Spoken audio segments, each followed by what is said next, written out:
Mr. Sharkey, one of the things that you have been adamant about and have really gotten going is the Municipal Opportunities and Regional Efficiencies Commissions, we call them M.O.R.E, trying to get people to work together.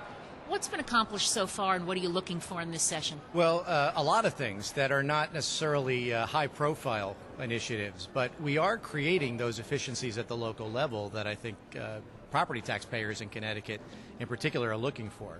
I cite the statistic often that of all the taxes that we charge in the state of Connecticut, state and local combined, the property tax makes up 40% of all the taxes Connecticut residents pay. Mm-hmm.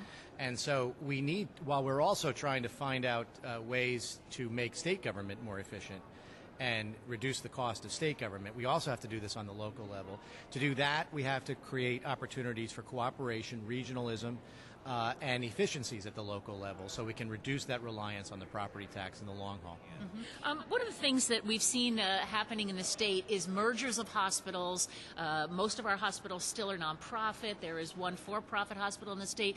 Speaker Sharkey, is governance of hospitals, regulation of hospitals, is that an issue this year? Very much so.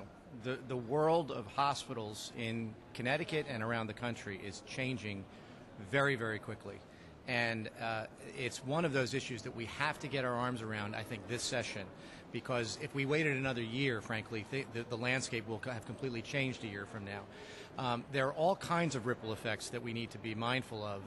First of all, the impact that hospitals' conversion from nonprofit to for-profit, what they can have, what impact that may have on the local communities, on jobs, on the communities where they live, on property taxes paid by those institutions. And also just understanding that Connecticut, if we want to have a quality healthcare system that's locally based, we have to do all that we can to facilitate those hospitals to do what they can to provide that quality care that they need. And it's a brave new world there with regard to hospitals, and we really need to be... And I know this is controversial, but there's been discussion about taxing some of the nonprofits, like big hospitals, like big college campuses. We've always had a program that kind of somewhat makes up to the municipalities that have a lot of their territory covered by these places. Should we do more? That's been my suggestion. I call it a reverse pilot, where perhaps we can tax nonprofit colleges and hospitals at the local level for property taxes, but then have those institutions apply to the state for reimbursement of what they've spent. It's very popular. I don't hear a lot of folks, except for those institutions, complaining about it. Except for the colleges and hospitals, I would guess. There are a lot of logistics about that I think also need to be worked out. So it's something we should be discussing, but we'll see how that goes.